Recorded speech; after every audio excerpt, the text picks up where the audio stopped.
ค่ใหญ่เนี่ยว่าบ่ประกันโดดไม่มีแพ้ไหนบ่ดอกเนาะนี่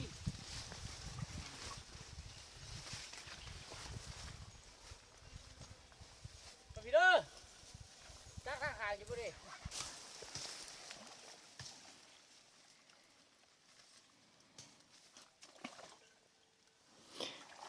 วินาทีนี้เป็นวินาทีเสี่ยงตายค่ำๆไปจังสี่เลยปลอดภัยปลอดภัย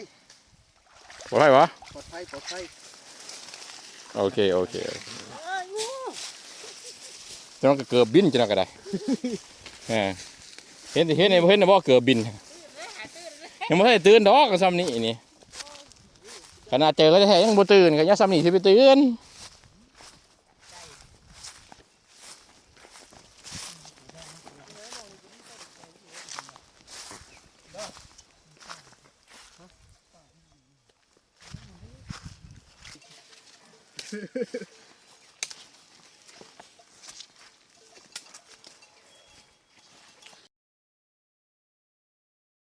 แฟนมาจังเลย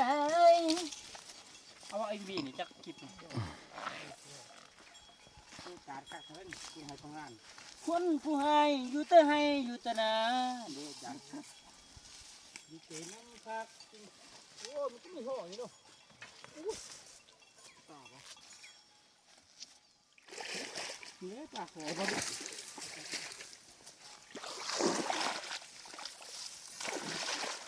จะซิ่วร้ายปะ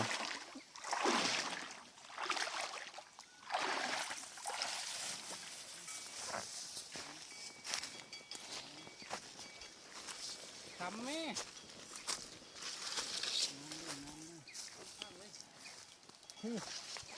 โ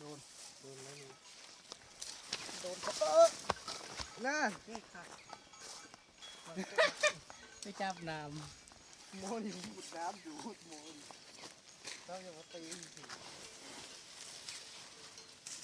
ำกัด บรรยากาศมันหายได้ในตอนนี้